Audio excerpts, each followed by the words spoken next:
All right, folks, we get started here. I'd like to call to order a special meeting for Lafayette Township Board of Trustees and Fire District. Today's Wednesday, November 19th, 6:30 p.m. The notice requirements of section 121.22 of the Ohio Revised Code and implementing rules adopted by the board pursuant thereto were complied with for the meeting. Roll call. Crowley here. O'Neill here. Fullerton here. Stand for the pledge.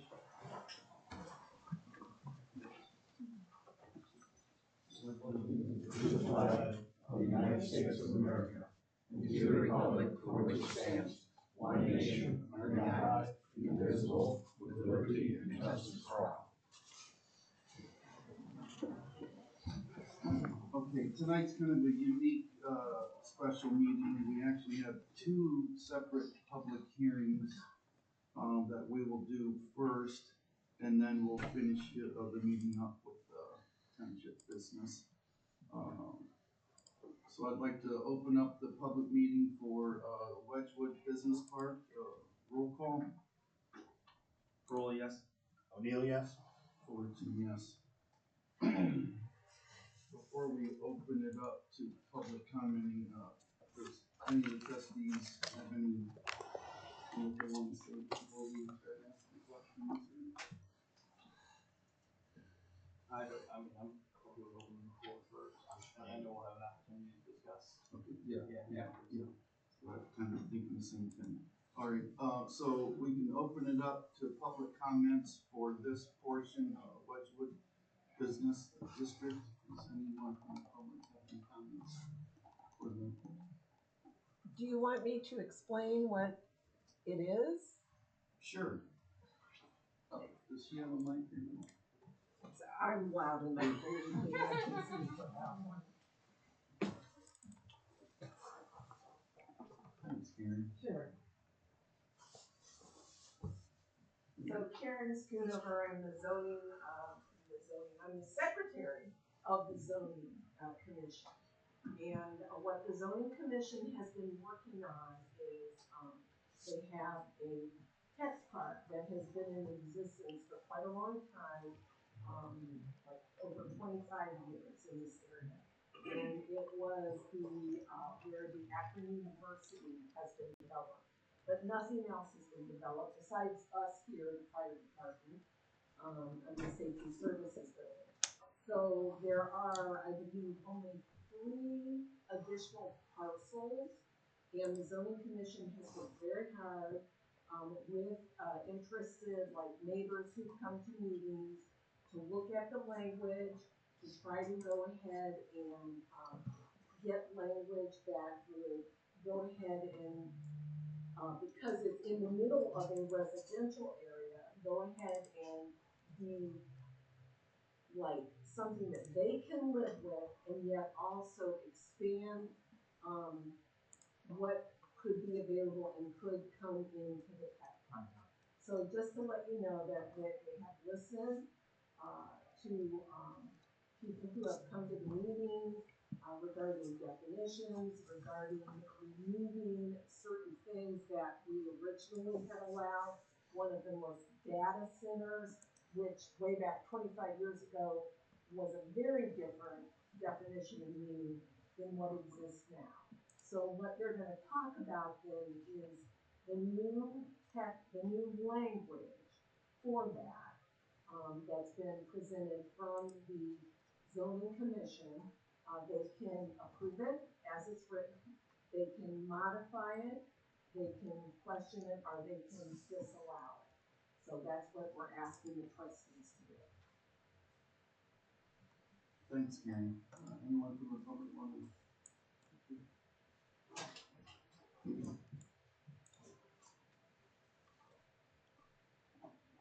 Good evening. I'm Wayne Harris. I didn't come here to talk about that, but I do have an opinion and a question. I'm at 5309 Columbia Road. Karen, you said it's been in the works for 20 years, been a tech park for a long time. I want to say that I can't remember the exact date. I could go out and get my folder. You guys have the folders up there. Yeah, I think the original language was 04, I believe. So sounds to me like what we're talking about is presenting language to the zoning board to effectively lower the bar, to draw more folks in, make it more possible to bring industry in. And I don't think there's a way to look at it any other way. You're lowering the bar to attract and qualify businesses to tear these woods up. My question is, it's been this way for 20 years. What's driving us to do this? Why not leave it as is? In other words, what happens if nothing happens? Is part of our budget dependent on the revenues that we get from this? Is there something that we urgently have to do this? Is there some sense of urgency to this, or it's been this way for 20 years and we seem to still be a township? We still seem to be a little more rural than not. This seems to be a step away from that. Would it kill us? Sometimes I think we elect public officials to do things and we measure them on what they do.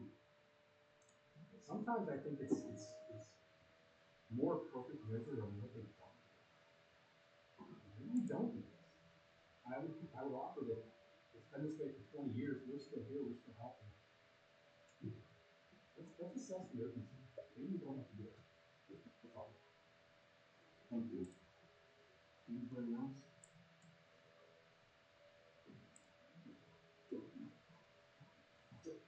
Oh, sorry.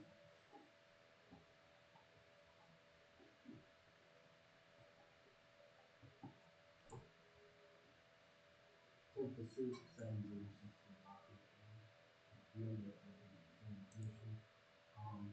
The prosecutor's office has recommended that the section of this district in relation to occupancy permits be removed.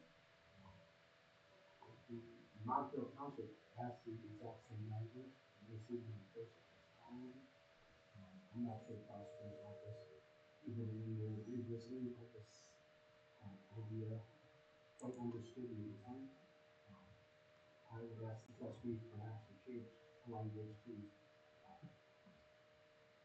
not really strictly about occupancy, but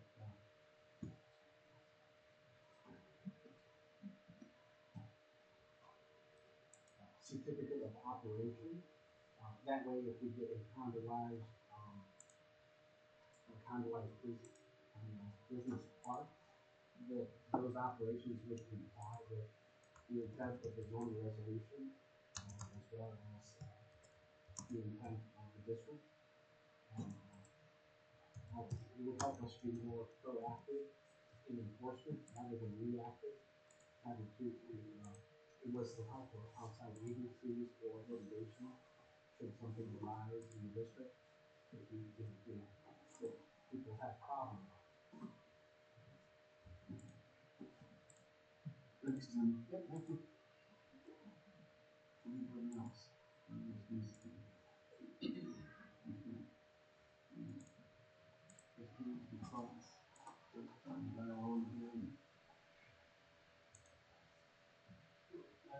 Do we want to go section by section, or does that make more sense? Sure. You know?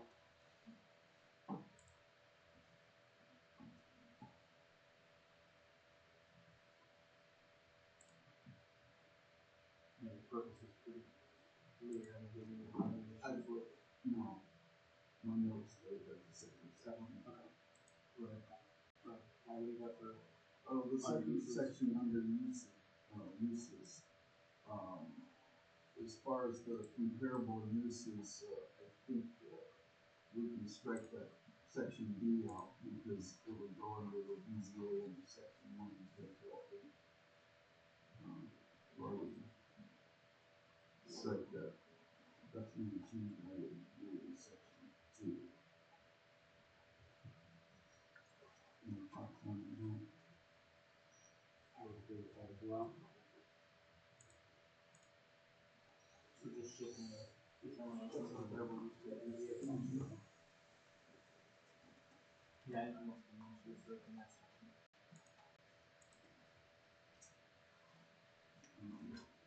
And then my next comment I had was in section 3, under general plan requirements.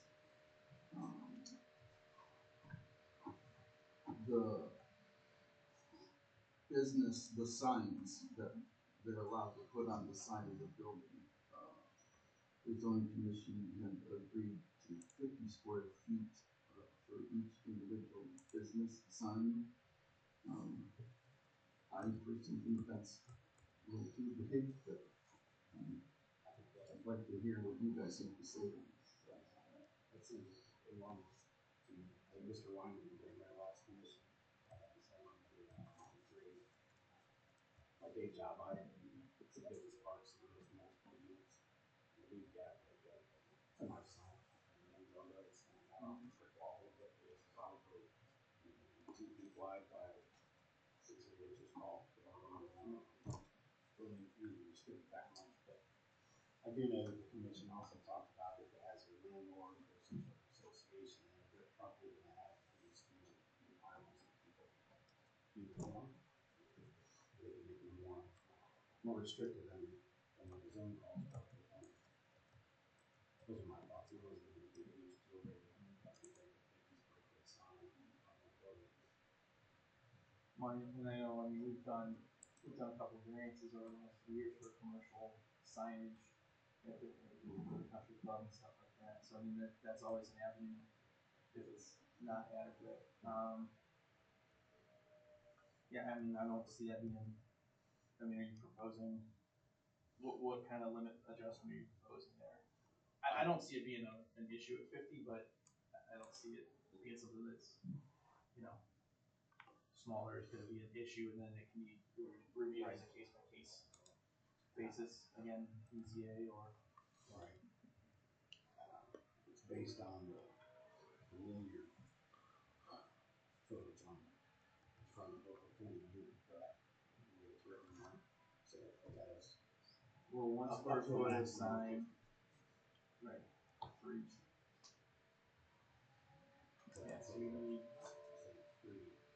30 feet. 30 square foot sign, so, yeah, I mean, It's not even a third of the wall, if it's 3 foot tall, which is still pretty tall. So I would maybe,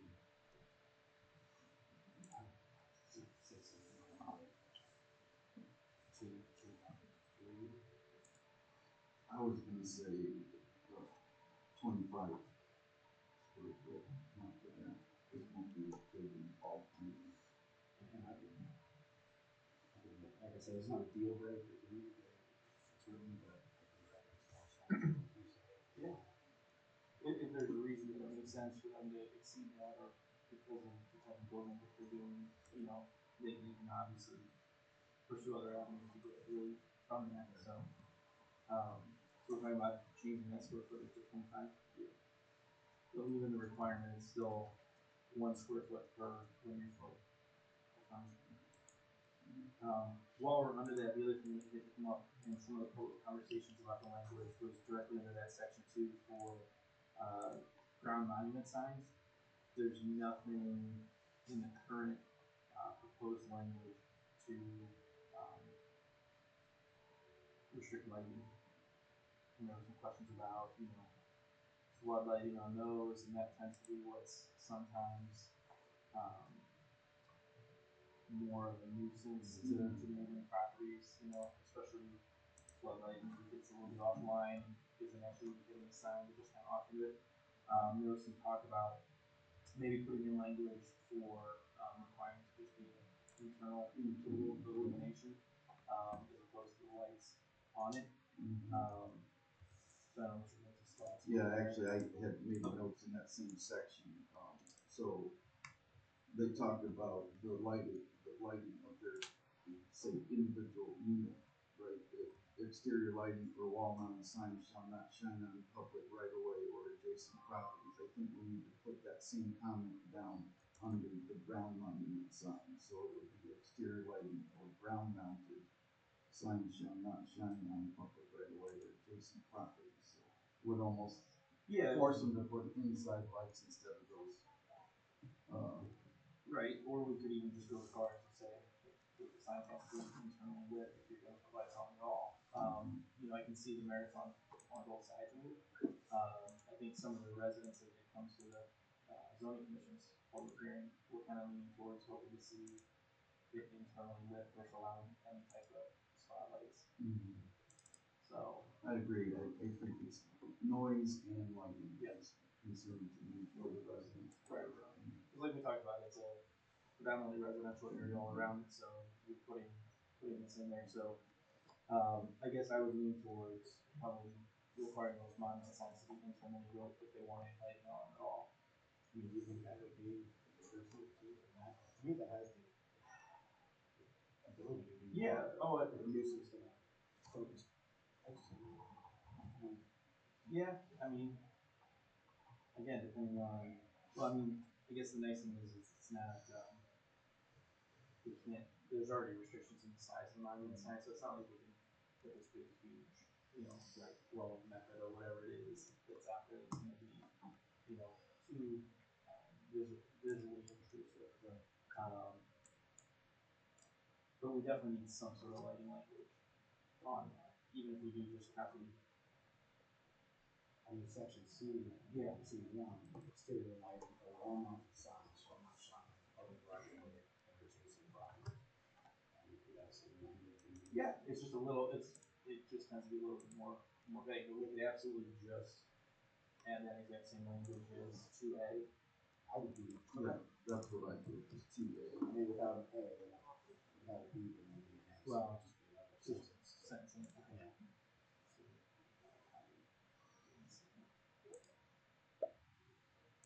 But just do you want to add internal lighting on the downtown? And also, do you want to put,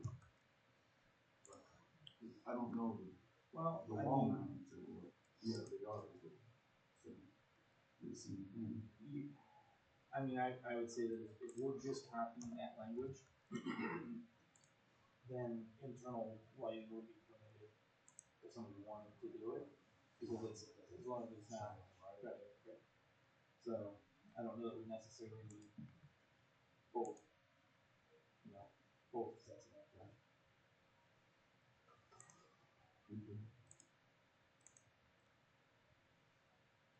so we're just adding that sentence. Yeah. To, That same section 1C into the paragraph 2. yep.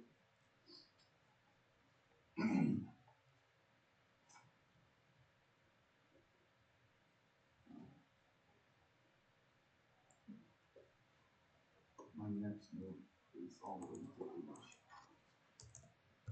The sound amplifying devices. Yes. Do you have any? I don't have before anything that? before that now. Okay, so exterior, Noise in general. That topic, not just the exterior sound. right, yeah, so under exterior sound amplifying devices are prohibited. I would put in addition to that, and I don't like to use the decibel roll because then you need some meter to, whatever, right, so you can't police that, so the way that I would police it would be noise that can be heard beyond the property line is not permitted. And then it can bring up people. At all times, though. I mean, however. Because ultimately, you're not. I know that the neighbors would be happy with it, but you're almost putting in. I mean, any use at all, because you're gonna, if there's, I mean, I know we're exempt from it here, but like, there are times of the day where neighbors hear what's going on here, even any course of business at all, on a neighbor parcel, you're gonna hear at times. I think you put hours on. I was thinking maybe a time restriction on it, because, you know, at least that way you can limit the operations to, you know, 6 to 6 or 6 to 8 or something like that, so there is a quiet period. You go from there. That's reasonable. Yeah. Yeah. What time did you say?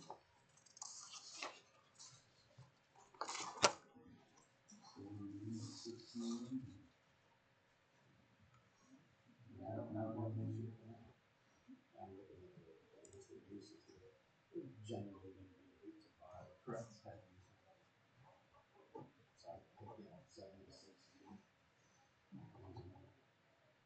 So we can use your language outside of that time period. Yes. So how did you have it written down? Noise that can be heard beyond the property line is not permitted. Like outside of 7 a.m. to Yes. 6 p.m. I think that'll be adding that to section. Yeah. Outside.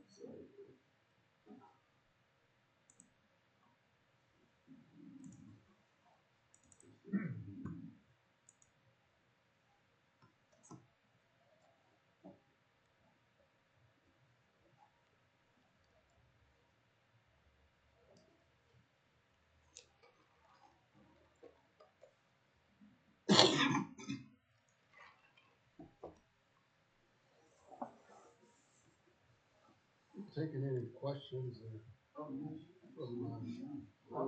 your time restrictions, is that for everything, trucks, cars, or whatever?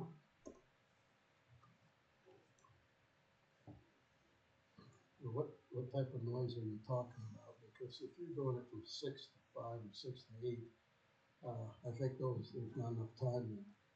You need more time to do it earlier and later. You've got FedEx trucks, in my case, you have garbage trucks that wanna get in and get out early. Well, I definitely think that there's some questions for the time frame, but I do think that the language would apply to the options, you know, to your question about, you know, if it's a delivery that's coming in, you know, FedEx, Amazon, the garbage truck, you know, people that are servicing the facility, I think they would typically be exempt from that. They would be Not necessarily. Well, right, it all goes to the way that we wind up enforcing this section of it. So, I mean, I've seen Amazon here, Amazon, well, it's now 4 in the morning. right, In residential. yep, exactly. But if you've got a resident who's complaining and you have that 6 o'clock, or 5 o'clock or whatever, and the Amazon truck is in there, you have to stop him from coming in. Because I've dealt with that through the years where some of them have ridiculous times. You can't pick something up or have a truck in an area before 7 o'clock in the morning and then at 5 at night. That's just, And remember, this is zoning, so this would be zoning inspector's responsibility to enforce, so we don't want to set them up for something that's unreasonable for them to do. I have a question. Would that include the diesel trucks? Not semi-diesel, but a personal diesel Engine, that they let sit and warm up for 45 minutes with nobody in it? Well, on a commercial property, there's probably already under state law. Technically, you can't warm a vehicle depending on, I don't want to misquote it, but depending on what your ability to like remote start or control it are. On private property, there are no restrictions, but on public property, you're supposed to have, the vehicle's supposed to be attended anytime you're doing that. So there's So already a commercial- way to address that. Commercial property, we what you're saying is, you can't do that? What would their time restrictions be then? Would again, you can't just idle a vehicle when it's not attended on public property or commercial property. Yeah. would have been an engine running on the property across the street, or you automobile on the neighboring property. Out Well, it here, was on my property. out here probably not, but to that point, I mean, we could look at extending that business and operation to, you know, I probably wouldn't go any further than like 6, 8 p.m. max. But Yeah, I mean, we could definitely look at doing that, you know, because then it does allow for some more flex, especially. I mean, you know, it's a great point, however, I don't think it's feasible to suggest zoning inspectors with that and. No. You know what I mean? No, and your enforcement's still gonna wind up being zoning citations and stuff of that nature, which have a little bit less teeth. We can potentially look at addressing this issue also through eventually revising the noise ordinance township wide as well to help add another layer of Right. addressing this. So, I mean, I think that would be the only thing that I would modify maybe is that time frame. Instead of going 7A to 6P, maybe go 6A to 8, and then, the quiet period outside of that. Good.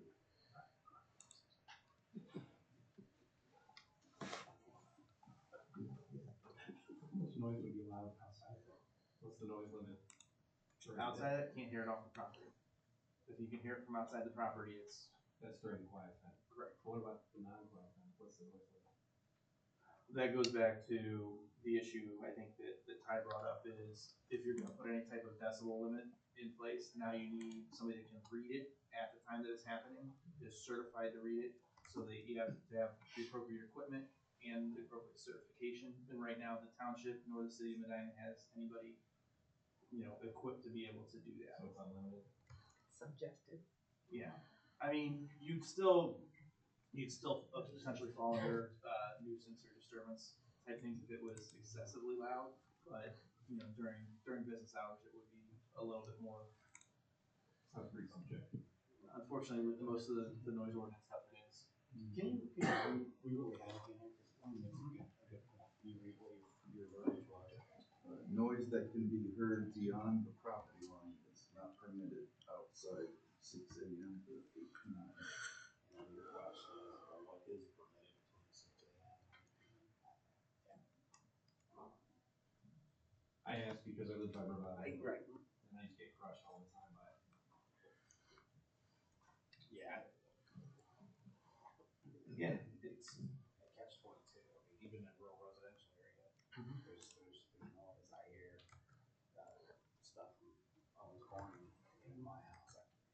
It's not all the time, but what you do. you can hear it, yeah.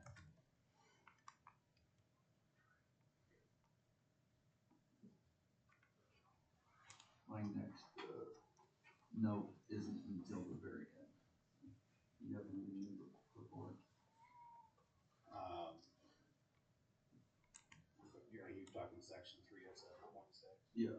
It is, yeah, I mean, I don't have anything else, but I did want to talk about what Tim, because he just brought Well, up. Yeah. then real quick before we get to that, to 3075, the multiple principal buildings. The only concern the concern I have with that one is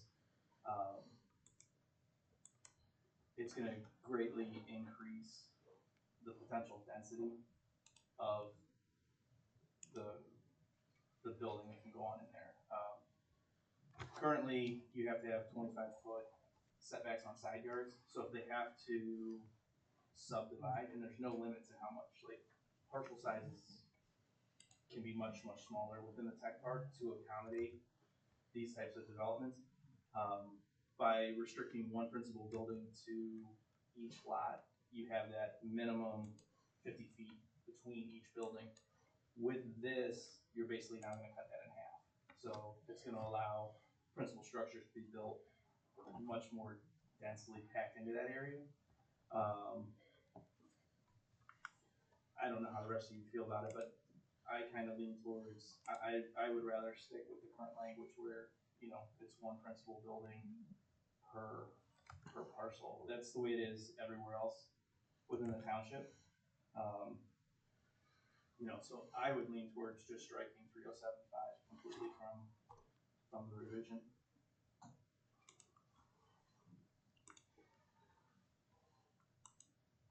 Which would negate, one of the big uses that they wanted. No, it wouldn't. It would just require them to do it in a different way, because they could still put, a roadway in. They'd have to develop it such that they could get frontage, but they could divvy up their lots. And like I said, it'd be, that's why we're having this discussion. Just to me, that's a pretty big deviation from what the original intent of the tech park was. You're gonna go from having, a handful of parcels where there was gonna be one principal building, one principal business, and then maybe some accessory buildings that go with it, to potentially having, 30, 40. I mean, they could squeeze a bunch of these types of units in there. And by making them work it, you know, one building per parcel will require them to kind of lessen that density, but still not prohibit them from doing what they wanted to do. It's just my thoughts on it. That's where I stand with that one. Because there would be nothing stopping them from coming in and making it really ugly, right?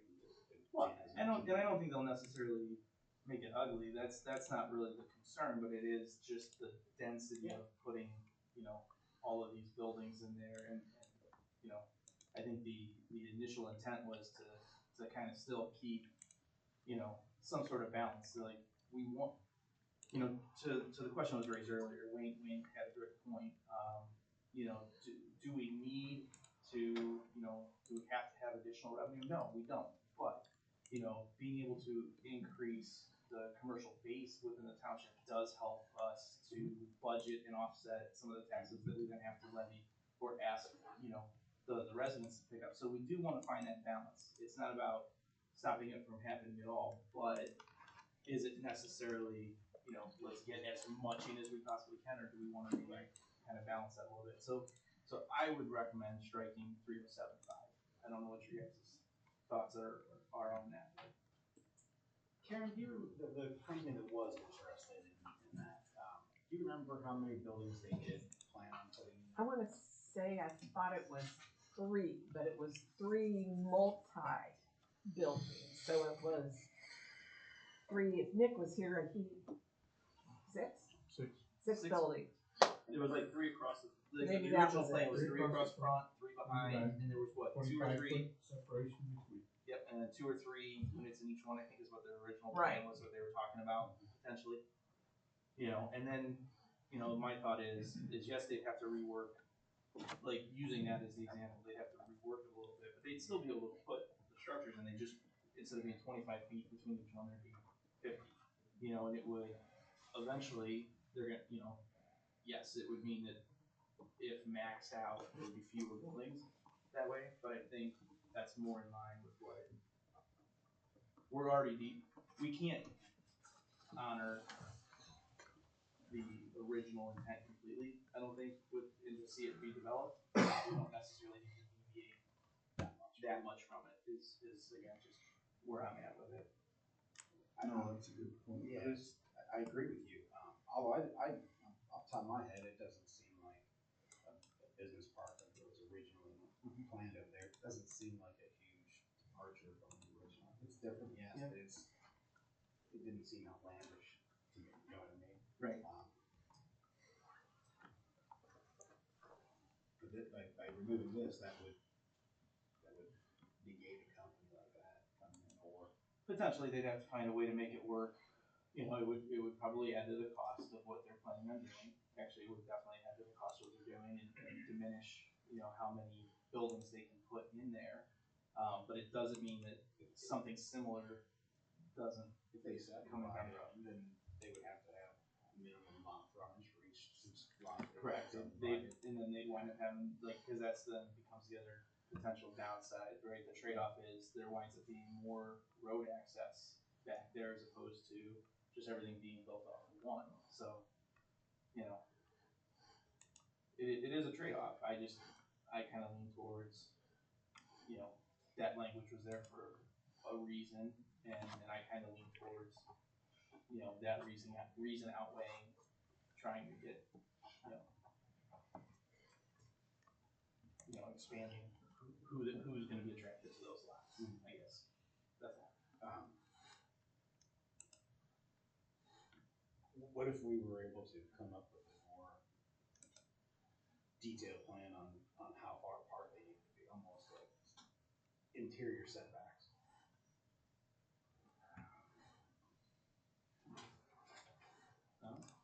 Well, we already have 50 foot. Yeah, but that's from the back side. Yeah, front. so you're talking about, we went back to, Because there wouldn't be any, if you want accessory buildings in there. we've got it up here somewhere with the revision.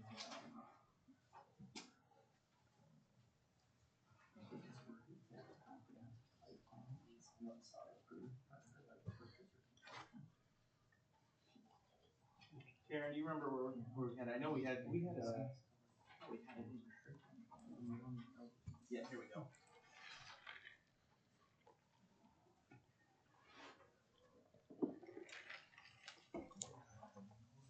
Yeah, here, just, 30746, minimum distance between principal buildings on same parcel. I mean, we could just increase that, and then you essentially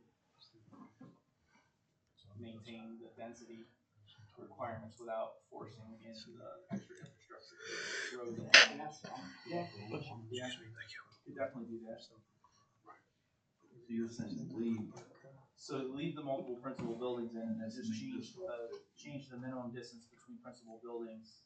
Maybe not 50, but just up from 25 for sure. I mean, What section is that in? that's 30746.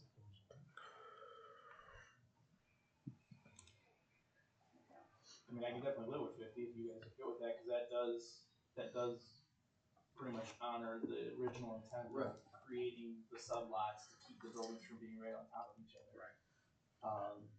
But would allow them to do it within one lot, so they don't have to worry about all the road frontage, extra streets and all that. So I think that's I'm good with that compromise, for sure. Increase that to 50 then. and the builder gets to be creative with parking lots and stuff. You could still Correct. use parking or something like that. Parking, landscaping, It would just whatever be they do, it just space. keeps it from being just building on top of everything. right, Okay. So we're saying in 307.4, number 6, we Six. make that 50. Make that 50 feet for the minimum distance between principal buildings on the same parcel. And then we'll leave 307.5 alone.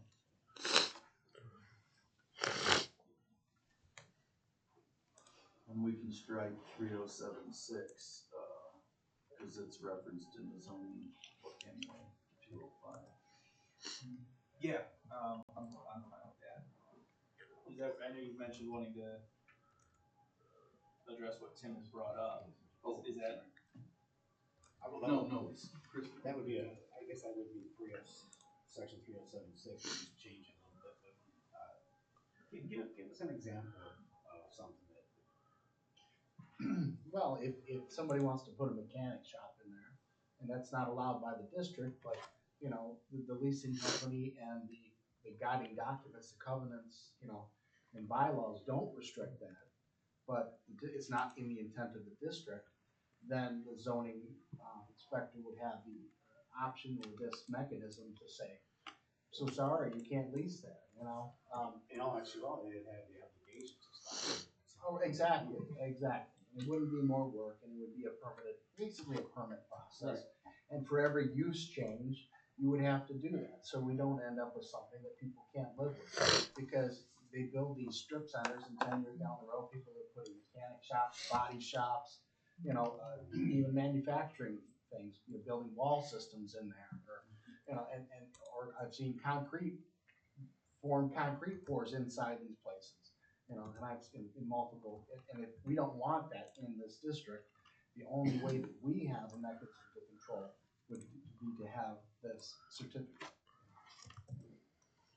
Yeah. And Montville does it, you know, they call it a certificate of occupancy, not to be confused with the building department certificate of occupancy. And that's why we categorize it as something else, but it's a process, an application that needs to be made through the township. Yeah, and I think maybe Mr. Richter's angle was, well, the county does the certificate of occupancy. Exactly. He's going by that definition. yeah. And if I read his opinion correct too, I think there are some questions over if push comes to shove, you know, what's the enforceability of it? But I don't necessarily think that concern rises to the level that we should strike it. I mean, we should, to Tim's point, I think, you know, giving the zoning department the ability to hopefully, you know, have a second check on making sure what is permitted to be done within the district is wise. And if that means at some point down the road, you know, somebody wants to challenge it, then so be it. But I would definitely leave language in there that gives us, you know, as much chance as possible to, you know, enforce through the rest of the code, you know, make sure that those are, you know, acceptable uses. Yeah, I agree. Do you add verbiage?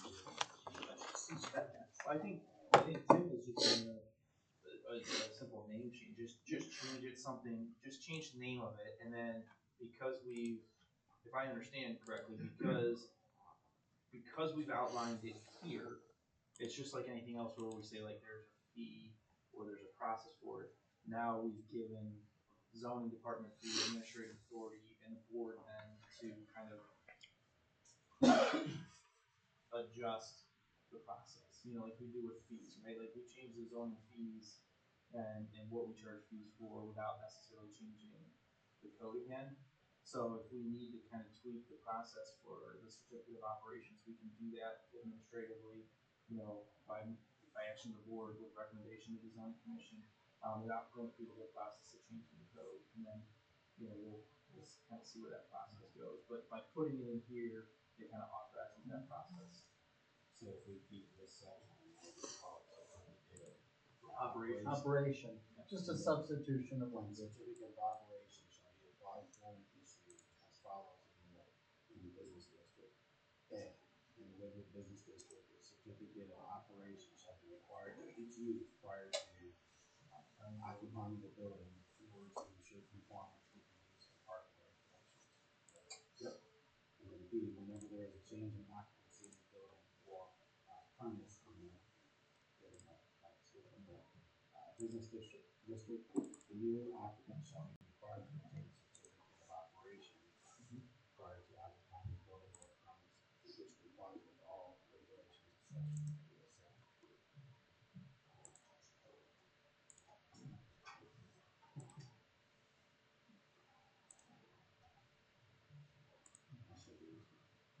Yeah, I mean those, like I said, Honestly, it should probably be 307 too, because we're going with the usage, correct? Yeah, you.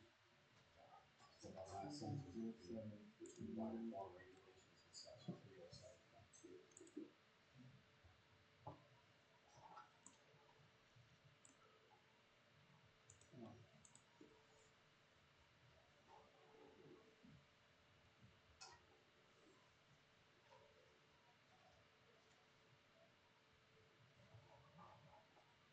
and using that to just keep both in there.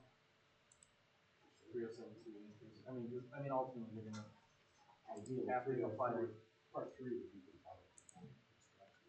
Well, the other hand, occupancy might change signage. Sure.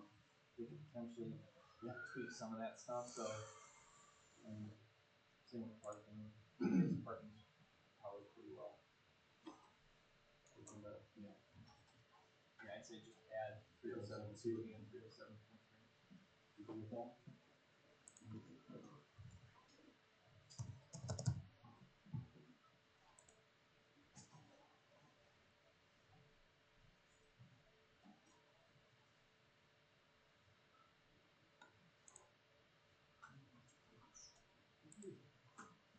Covered everything that, all the concerns that I had. And again, I just see the point too, we don't need it, but at the same time, I feel like we're still balancing. Comprehensive plan, we're trying to balance, maybe the business park or whatever, zoning, we have it, so. What are we gonna do? We can't do away with it, that's, if we're gonna have it, just, at least not saying we push to get it filled at all costs, but I think we make common sense moves to try to change the zone so it's a little bit more attractive. Well, and I don't think we've opened it up grossly to the number of things that can go in there, and we've put some checks in place to be able to kind of manage that. We also, are still honoring the integrity of this district to not have it flooded with, Industrial type stuff. So, yeah, with those edits that we discussed, I would make a motion to approve. Adopt with the changes that we all discussed. I would second. Roll call vote. Parole, yes. O'Neill, yes? And Fortune, yes.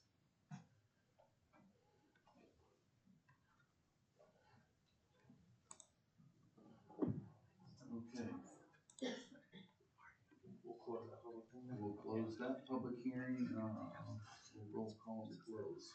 Roll yes. O'Neill, yes. Fullerton, yes. A lot of roll calls today. Let's open up another one. I would move to open the public hearing for the map amendment for light manufacturing to rural residential.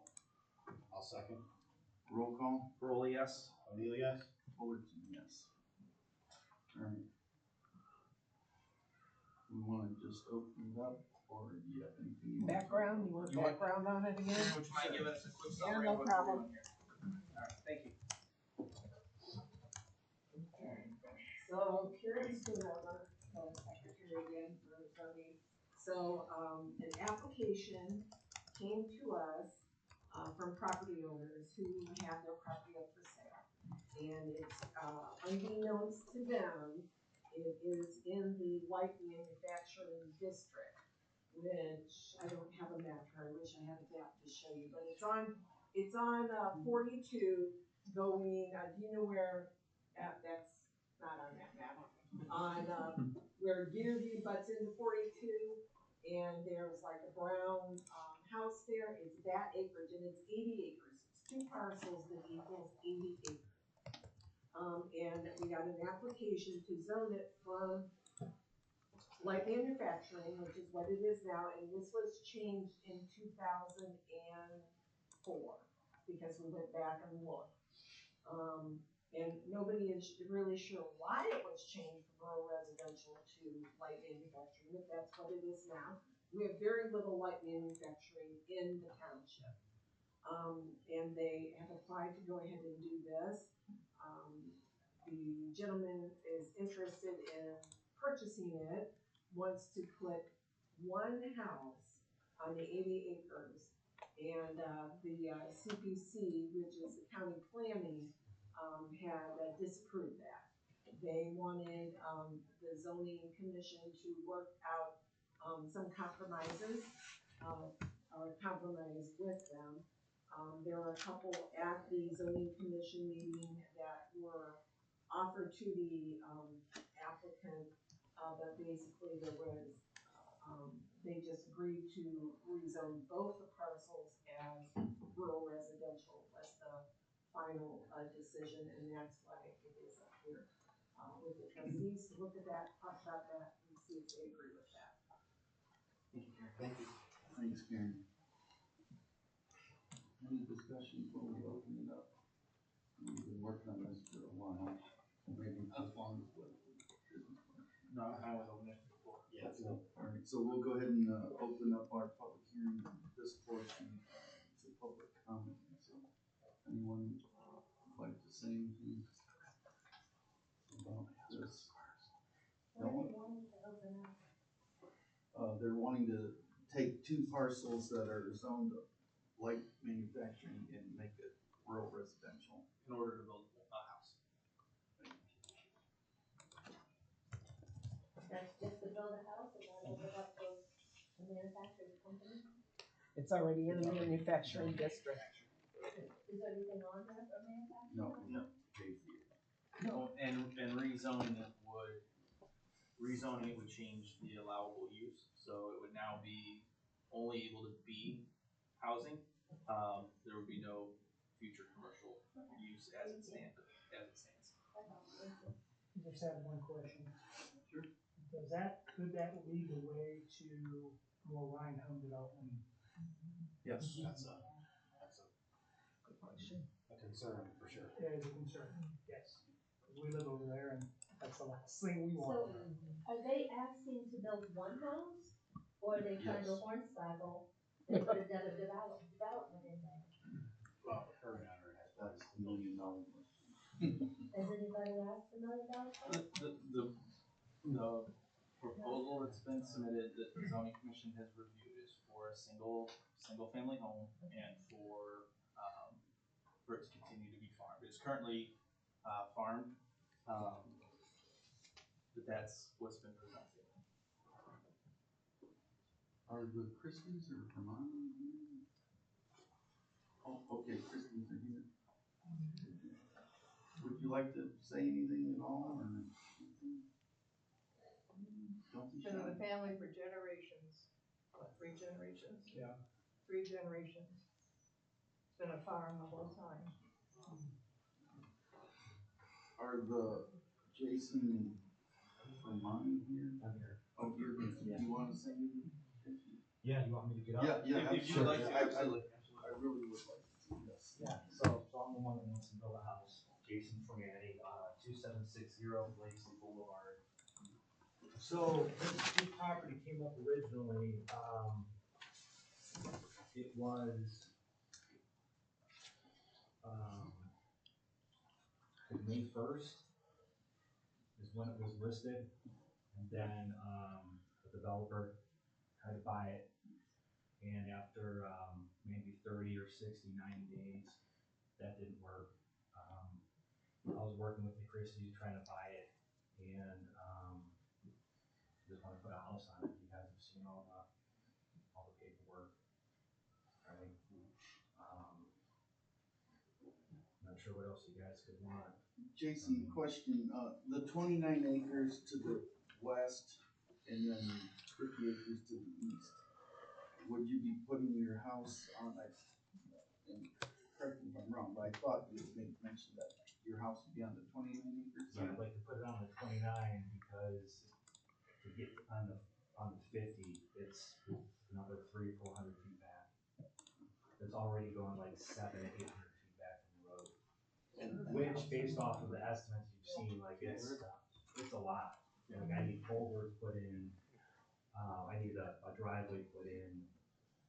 That's running like, I think upwards of like $100 grand to do that. So, for people that are concerned about right home developments, I'm not spending $1 million on a piece of property. Hey, building a house and want to look at a multi or right home development in my backyard, right? Like, that's not the intent here. There's already a home on the property, correct? Yes, there is, but it's a tear down, so I would have to tear that down. That's another $10,000 to $12,000. But there is a home. Yeah, it's not movable. Okay. Correct. In order to build, I would have to tear that down because you're only allowed one. Probably 120 years old, if not more. Yeah, so Well, if the Christies wanted to rebuild their homestead, they would be allowed to because they're pre-zoning. Mr. Fermani wants to build a house, then it has to be rezoned. Yeah, that or house get is right next to variance. the road, Right. right? And I don't want to build there. well, he'd have two options, right? So you could rebuild the house in the pre-existing structure with no changes at all, right? Now there's another option. You could go through the BZA, and I can't say how the BZA would vote, but there's a pretty high propensity that they would approve that because there was one property owner right down the street here on Lake that was in a similar situation. They purchased the property. There was a home that was built in like 1846 that was like 24 feet off the road. The BZA approved a variance to allow him to demo that house and move it further back in the lot. So if we took that approach, that would allow us to keep it light manufacturing. You'd get your house. You'd be protected against Ryan Homes coming in there. And for all intents and purposes, you would get what you want. Everybody else would feel protected. Now, I'm not saying I can guarantee how the BZA would vote on it. That would be the thing. But there is a precedent. So even if they voted against it, you'd still be in a good position to take it to the Court of Common Pleas to have it overturned because they're right around the corner from where you're trying to build. Yeah, I probably would be interested in doing that after all the research on the property. If that property stays like manufacturing, I think it's worth probably 60 to 70% less than the value it is residential. So you'd be asking me to buy a $1.1 million piece of property. That value is residential. Like manufacturing, there's no company that's going to buy this piece of property on Lafayette Road. There's buildings everywhere in that area for sale. There's commercial property everywhere in that area for sale. When this was moved to light manufacturing, no one knew about it. Supposedly, a public hearing or something went out that Christie's didn't know. In order to do that or move forward, nothing's been done to support that decision, right? Gas is cut off by the, by that trailer park, right? That's about 3,000 feet away at $55 a square foot. Plus you have to run gas back to a buildable area if you're a business. It's about $185,000 to do that. There's 3 rivers on the property, right? In the front, it's hilly. There's 2 rivers in the front. There's 1 on the back. It's gonna take hundreds of thousands of dollars for any type of organization to come in there, any type of business to come in there, develop it, and actually put up a light manufacturing type facility. Right. I So guess. because of that, I can't buy a piece of property and financially put my family in a hole, right? Because if one day I die and my kids wanna sell it or build 3 or 4 more houses right next to where our house is going, they're not gonna be able to do that, right? And if they try to sell it, light manufacturing, right, they're not gonna get it for, what I'm paying for it. So it's a great idea. I thought about that originally, but after talking with Gersbacher, 2 or 3 other realtors, they're like, buddy, don't waste your time. If that's light manufacturer, you'll never be able to sell it. Like, no business is interested in that piece of property right now. Oh, plus there's no sewer. So, what business is gonna put up septic and light manufacturing company is gonna put up septic to run the business? And there's no sewer. That's, the sewer district, I think is what it's called, put a note, in that documentation, the CPC that said, sewer will never be available there. Okay, so your concern is selling the property in the future. Not me, right? I'm not putting up, and you guys have the information there. I'm building a house with Walnut Valley Log Homes down in Amish country. I'm not worried about selling it in the future. I'll be dead before that property does anything, right? But I'm not gonna put my family in a situation where, and I can't ask the Christies, right, to come off, $700,000-800,000 on the sale. They wouldn't do that. They're better off trying to sell it like manufacturing and, maybe someone bites on it in 10 years.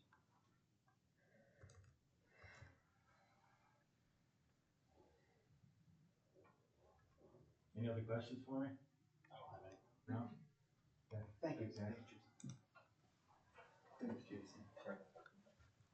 Isn't there Just a real quick question, what's the minimum lot size? isn't there an oil well on that property too? Using it now. Unless there's a planned unit development. It could be, which right now, it can't in the future. 40 acres. It's 40? Mhm. 40. Okay. Tim Kasu, 7060 Lafayette, member of the zoning commission. The planning department strongly recommends you do not change the zoning. The Medina County Economic Development Committee strongly recommends you do not change the zoning on this. They were very, very disturbed about the request, not disturbed, but,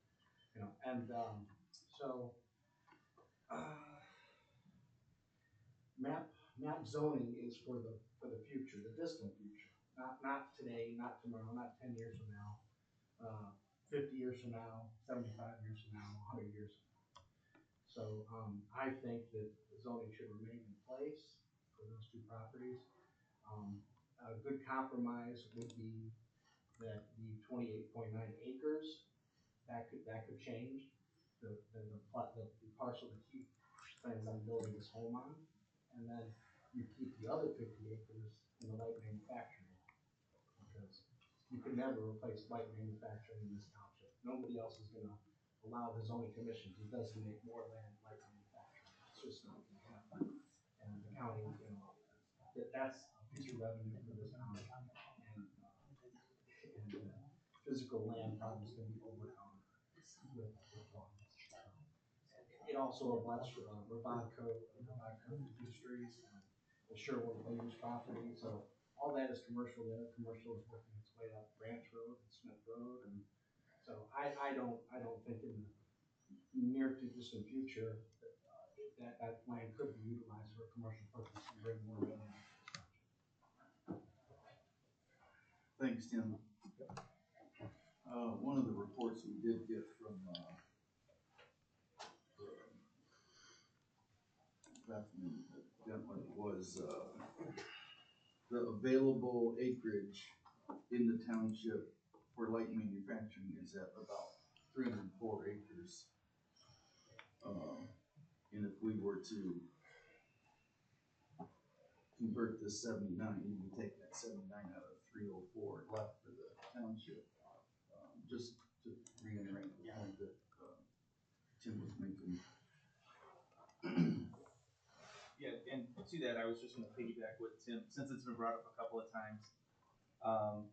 Ms. Dentler from the Medina County Economic Development Corporation, in her report, a couple of her bullet points were that Medina County Economic Development Corporation is very concerned about this request and would not recommend its approval.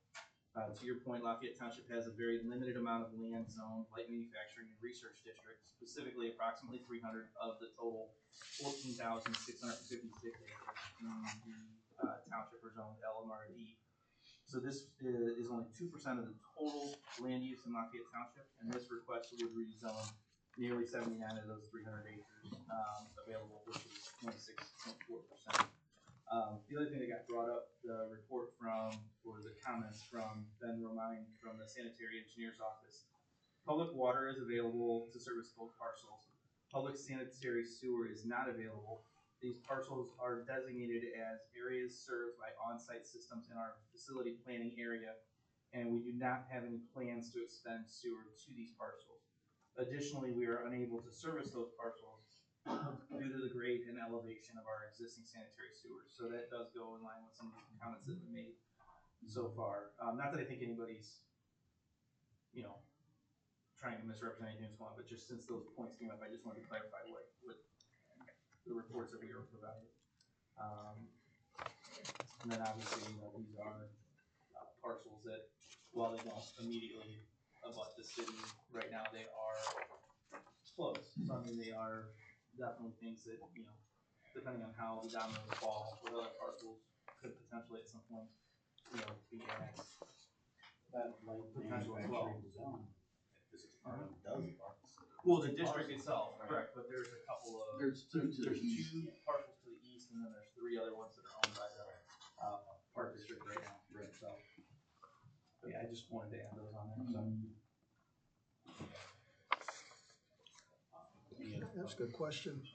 Was that area park, cause I live in that area and I'm kind of putting pieces together as to why my properties and the properties around me are zoned the way they are. And you just answered maybe some of them, but is that part of a buffer zone to stop the city from coming in there? Potentially. I mean, if you think about what's developed over there, again, we're sitting up here trying to figure out exactly what was done in the past. I mean, and maybe one of the things that gets highlighted is the comprehensive plan. The plan states there is a balance that needs to be maintained with the amount of residential development versus commercial, industrial, and agricultural land. The support for new businesses and existing business expansion is further explained in Goal 4, properly manage future growth and development, including but not limited to ensuring compatibility with existing development, considering effective buffers between the residential uses and commercial industrial development, and managing growth to ensure that development occurs at an appropriate scale. And that's language that's actually from our comprehensive plan. So to your point, it's 100%. If you look at the way that the township is laid out, that area right up against the city of Medina along Lake Road, West Smith, and even coming down 42, that's really the only area, one of the few areas that we have that potentially could be developed for commercial use, especially at this point as the larger lot development, residential and the rest of the township. There's just, that I think that's the decision that we have to weigh here, right? Is I don't think anybody's necessarily opposed to seeing a single family home built on the parcel. The question is the trade-off between future potential use of that property and what it does, for the long-term planning, and is it consistent with, we had, we've obviously had past zoning boards that have worked on putting together the comprehensive plan and the long-term vision, and then, you know, we've heard from the county and some of the different stakeholders there on what their opinions are.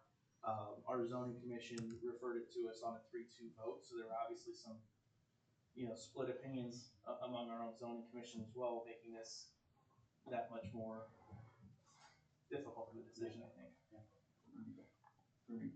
It's probably more of a buffer from just what Mr. Hughes brought up, from another Ryan home or Pulte home.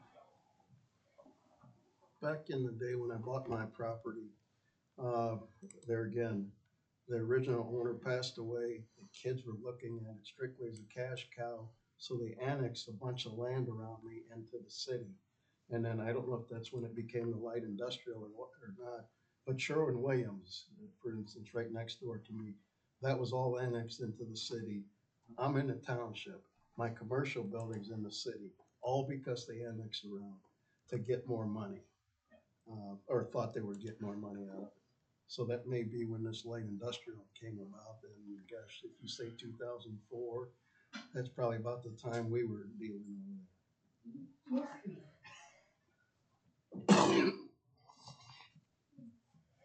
And similar to the previous hearing, do we need to worry about making a knee-jerk change for, it hasn't been used for 20 years as a light manufacturing?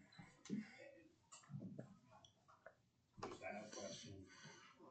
And to be clear, the property, the parcel that's 29 acres, the smaller one, the one that Mr. Armani wants to build on, is the westernmost one. It's abutted on the west by rural residential now as it sits, so that wouldn't necessarily be spot zoning or anything like that. I think that would be just changing the boundary if you went a little bit further to the east. I'm not saying we don't do it right now, I'm just kind of throwing out. No, and I think, to me, given that, you know, I can see the merits on both sides of it, where I get stuck is, I do think there are better solutions to potentially address this, that take away some of the potential risks. Like, you know, I have no reason to doubt the plan, you know, the proposed use. But, you know, money talks too. At some point, somebody comes in and wants to offer a big enough check to put a housing development in there.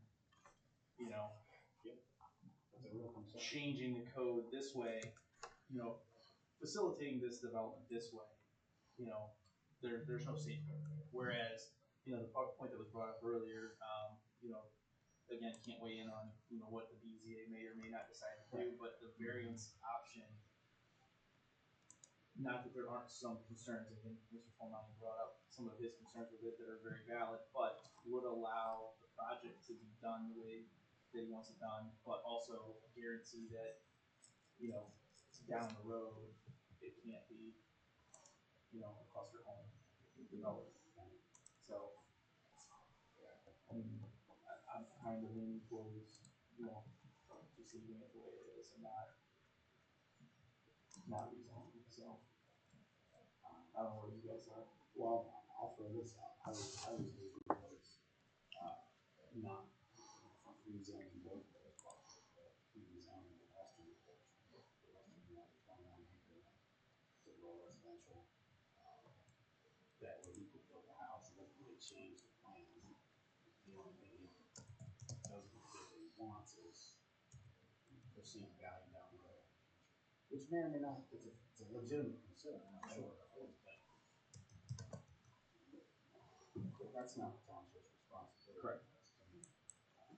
But I'd like to do, you know, I'm all for kind of a compromise for all parties. Yeah, that's where I've been, waiting on for quite some time when we got the packets was how can we compromise,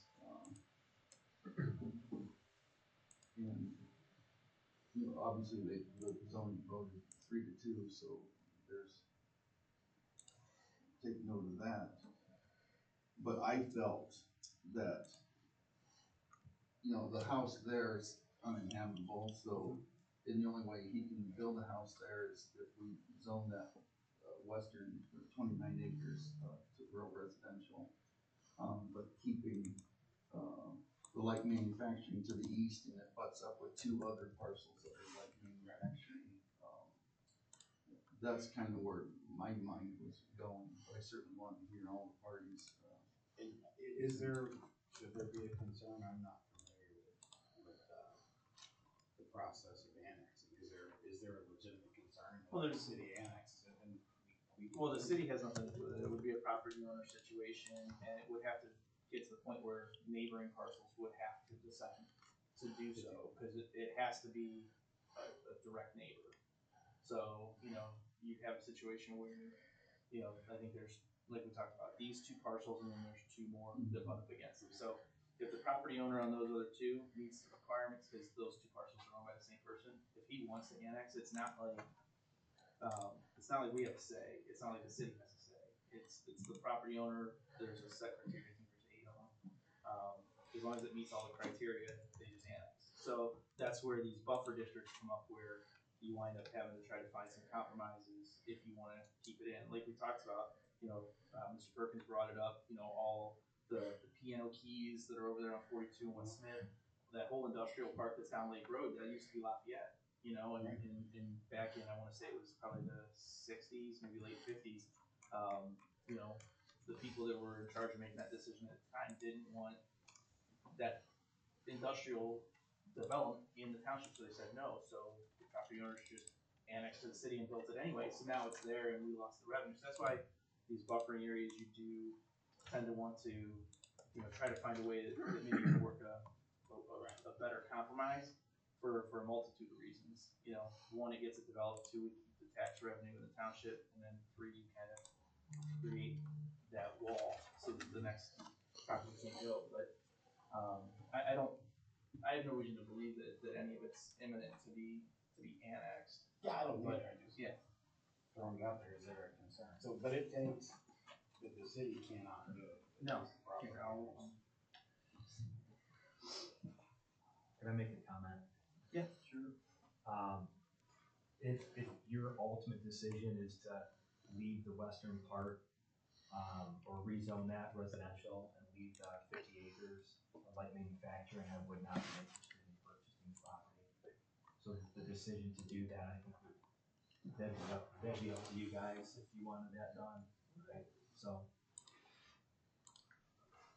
but I think the Christies have been going through this since May. I've been involved, I think, since July, and I think tonight they're gonna want some answers from you guys. Yeah, it's been going on long enough. Yeah. So whatever you decide, We're out already. at this point, guys, like, I kind of feel for the Christies, to be honest with you. I think they've been put in a pretty tough spot. They wanna sell the property and it's almost like they can't, because it's light manufacturing and no one's gonna buy it, so. I think I'm the only choice, but that's up to you guys tonight.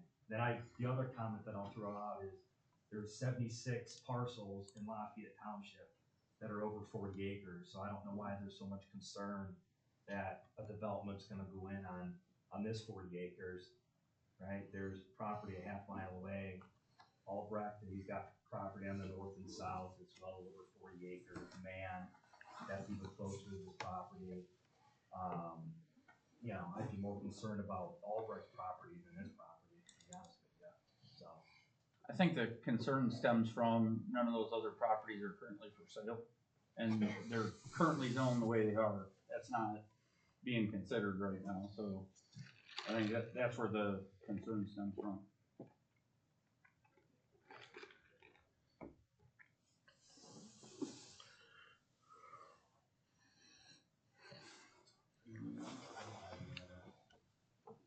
Anybody else want to comment?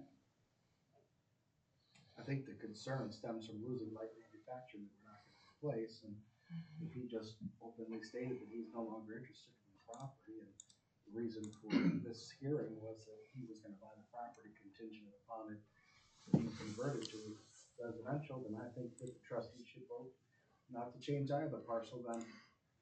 Although I think that it would benefit the Christies if the 28.9 acres was residential, and they could sell that parcel and get some retirement income, and then the other one can sit it off. It could take 5, 10, 20 years to sell commercial property. That's just the nature of that. But you know, when the economy opens up like I hope it does, then that property may be, very useful in the very near future.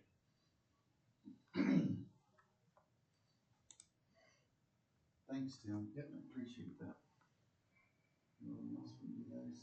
If not? I was gonna say, I just think that based on what we've heard, you know, the board, we should vote either to approve it as presented or not. I don't think, in this particular case, I don't think a compromise benefits anybody. It's either, you know, an all or nothing type situation. So I would make the motion to, approve the map amendment as presented. I'll second. Roll call vote. Caroli, no? O'Neill, no? Fullerton, no. Okay. Roll call to close this public hearing. Caroli, yes? O'Neill, yes? Fullerton, yes.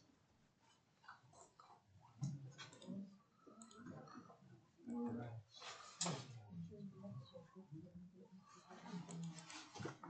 Now to township business.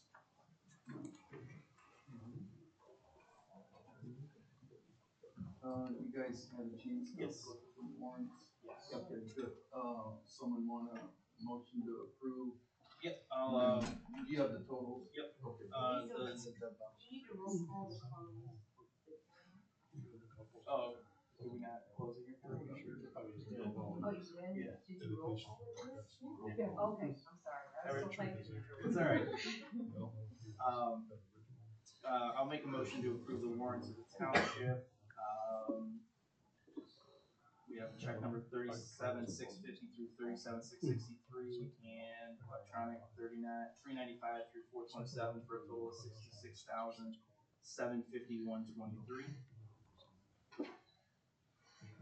I'll second. All those in favor, aye? Aye. Aye. And then I'll make a motion to approve the warrants of the fire district, checks number 2093 through 2101. I can't, guys, I can't hear. Ernest, pipe down back there. Sorry. I can't hear what they're motioning, sorry. We'll take it to the parking lot. Okay, sorry. No, our conversation will take it to parking lot. Sorry, I just have to hear. Thanks, Kristen. I'll make a motion to approve the warrants of the fire district, checks number 2093 through 2101, and electronics 785 through 790 for $10,759.55. I'll second. All those in favor, aye? Aye. Aye. Okay. Now to the fun one. I know the inside millage reallocation and property tax reappraisal. I'm pretty darn sure that all three trustees want to do something. They want to give the extra money back to the residents. I'm sure I could say that. Yep. We just need to meet in the middle and try to figure out what that looks like. Why don't we talk about the windfall first? I guess maybe, but then if we come to an agreement, we'll have to change the inside millage reallocation first before we. Well, I think we can kind of do it as two. I know we've discussed it a couple of times, but I think just because of the nature of the way that inside millage works, and the fact that all we're doing is giving additional flexibility. Last year we had switched, we increased and we went one mil inside for general and two to road and bridge. I just think at this point, to give the board maximum flexibility, we go all three to the general fund, and then as road and bridge needs money, we can transfer it from general, but that gives us the flexibility then to have the next conversation about where we can maybe offset some of the voted levies, and because we can't use that road and bridge money for anything but road and bridge. General fund, we have full reign of what to do, so, I don't know if you guys got a chance to look at it, but I have resolution 2020-25. Did you guys get a copy? Okay, so it's the exact same language and resolution that we did last year, and it's just switching the inside millage from 1.00 in the general fund and 2 in road and bridge to just put all three in the general fund, and then the board will have the flexibility to appropriate and reallocate funds from general fund to road and bridge as we need to. Yeah, I'd like to hear Chris's opinion, because I I know last year he didn't want to go that far. Just It's gonna happen anyway at some point. At some point. And, I mean, the roads are the single biggest asset we have, so, but it doesn't mean that, you know, like you said, you can't take money from general fund to put it in there. Right. And it Don't have doesn't to mean that you underfund. can't reallocate the millage next year to go back if you want to. Correct. As the board of trustees said, I'm not gonna, I'm okay with voting on this the way it is. I'm okay with it too. I just have this big worry that roads are one of our most expensive things for the township. And yeah, they bring in most of the money. Obviously, Anita, roads are expensive. But on what you're saying, you know, hey, it's up to the board. It just means the anyway, board's you gotta know, make sure we pay attention to what we're doing with those funds next year so that we don't shortchange road and bridge. Absolutely correct. Yeah. So no, I'm okay with that. You want to move them? I'll make the motion then. You wanna do a roll call right now? So, But we need to sign it. I'll second the motion. Okay. For resolution 2025, reallocating inside village to 100% going to the general fund. Roll call. Rolly, yes. O'Neill, yes? Fullerton, yes. And that's resolution 2025. And that needs to be signed tonight, and then all the checks. Okay. All right, as far as the property tax reappraisal, I kind of pumped the brakes on our last conversation because the auditor, needed 2 extra weeks, which wasn't enough time anyway, but to give us a more accurate number, and they still can't, they're still not done, doing the, commissioner's deal with the, homestead expansion, so I would just open it up to the trustees and let's come up with something in the middle and try to get that. I just cannot stand taking tax dollars that we don't need, you know, I mean, just give it back to them. I know we're the only township even considering this, Well, which really shocks me. Right, so just so everybody knows where we're at too, because I did reach out to Kristen, because she had provided, Kristen Johnson at the Medina County Auditor's Office, the deputy auditor. And, because she had provided us with the language for inside millage, so I asked her the same thing, I was like, hey, is there just some standard, language? And, her reply was, let me see what I can find for you, I can only think of one township that has lowered voted millage, which was Montville Township back in 2019 for their EMS levy. They had passed it at 0.75 mils, but only wanted to collect it at 0.5 mils. Let me go look into the files and see if there's a copy of that resolution. And so I haven't gotten an answer from her yet. That was yesterday. So I mean, we're trying to put this together. Obviously, they're dealing with a lot with, you know, the reappraisal, with challenges to that, to all the townships and other entities trying to figure out exactly what they're going to have. You know, we kind of talked about it preliminarily at the last couple meetings, and I think that there's really only 2 places that kind of make any sense with the short amount of notice that we have to be able to do something. We could always discuss the bond fund for the safety services building, but now you're opening the question of, do we pay it off early, or do we give tax relief this year? And then the other one is looking at possibly the police levy, because we do have about an extra $160,000 in the police fund to start next year.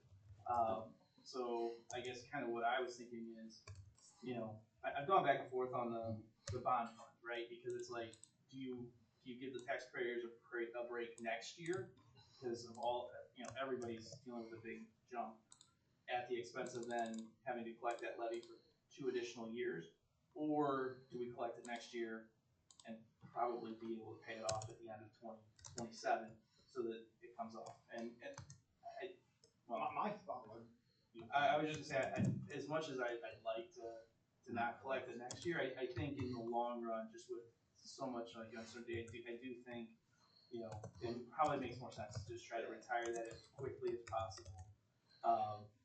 we were close, right? And so, Yeah. you know, in 2 years, hopefully, not next year. I do think at the end of next year, we should be able to probably pay that off. Not collecting anything. Correct.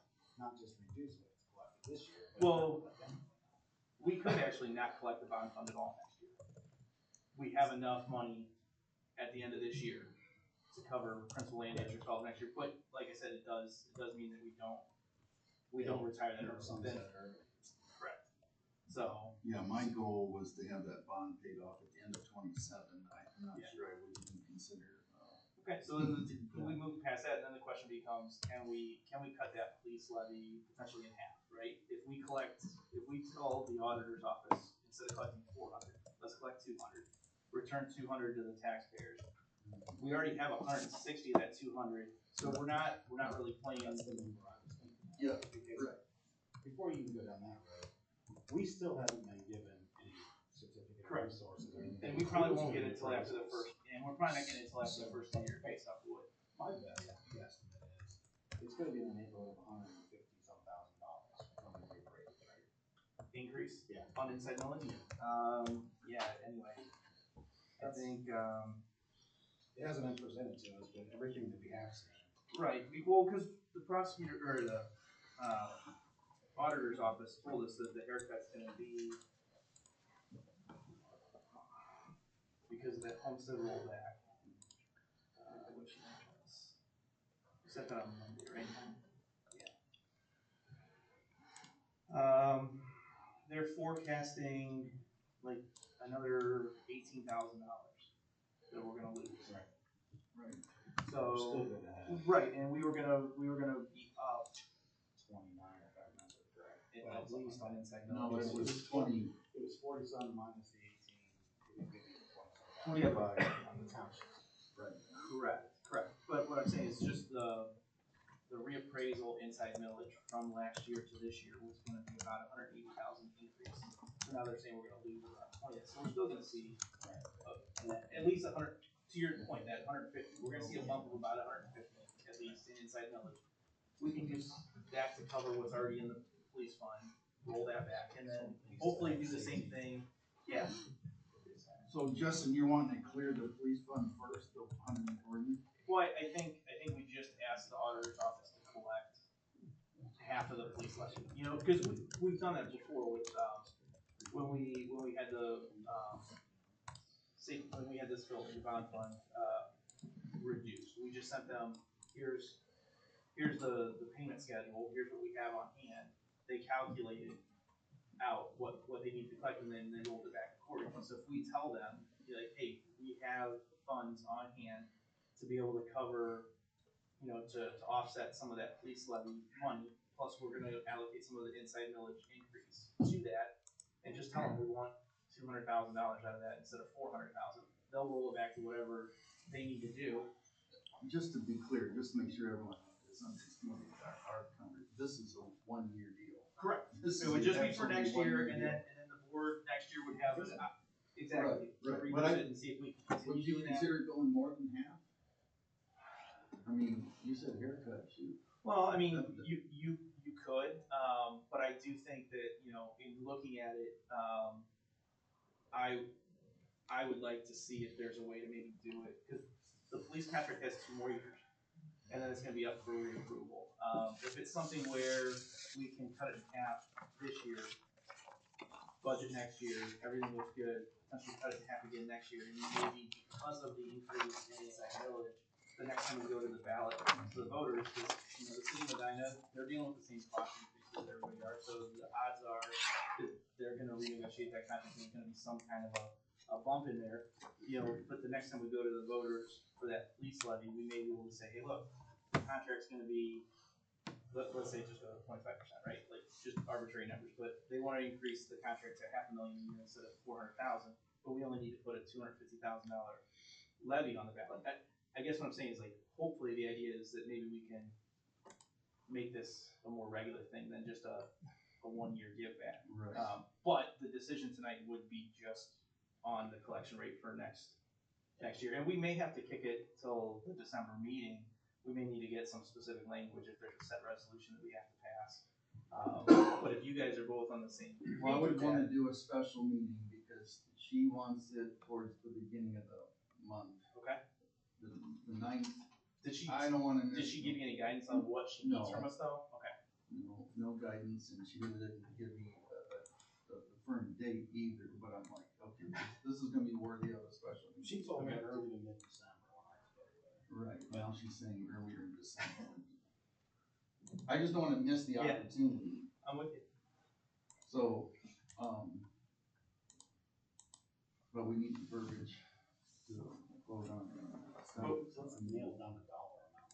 Are we both Yeah. good with adding? I'm good with that, I would go more, but I mean, I mean,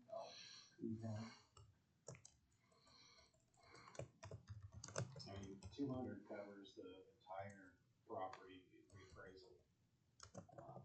So we're reducing taxes by $200,000, plenty of funds. Yeah. That'll help offset. dollar for dollar. And, we do have, I think, we have one projected to have $140,000 left over, carried over police fund. Correct. As it is, so, it's good. I think it doesn't, I think it'll put us in a position where we could potentially keep doing that in the future too, as opposed to a one-year thing, so. Do we wanna just, obviously, we can still keep with Kristen, if she comes back with guidance on what we need to do, we can set a special meeting accordingly, and if she comes back and says, oh, December 8th, we'll be fine, we'll just do it at the December 8th meeting. Yeah, cause you're still waiting on something. Yeah, she was gonna look at the files and see if they needed like a set resolution, or if we can just tell them, cause, I mean, you know, again, we didn't have all of this information on the reappraisals, what the revenue was gonna be like. This is something that we could have done during the tax budget, you know, in July, had we known. But we didn't know what the numbers were gonna look like, so there was really no way to say, oh, we can definitely do this. So it may be as simple as just us sending her information. We may not even need to do a fancy resolution like we do for Inside Millage. It's just a matter of what guidance they give us. But I guess what I'm saying is, we're all on the same page with what we wanna do. So let's see what Kristen comes back with, and then if we need to do a special meeting before, you know, the 8th, I don't think anybody's gonna be ticked that we're gonna do a special meeting to lower taxes. Yeah, he's off that whole. Well, if we have to, you and I can do it, you know, that's why it's good to have the conversation, right? Yeah, we're all in the concept. Alright. Okay, good. Alright, I'll agree to, the lighter side, 200.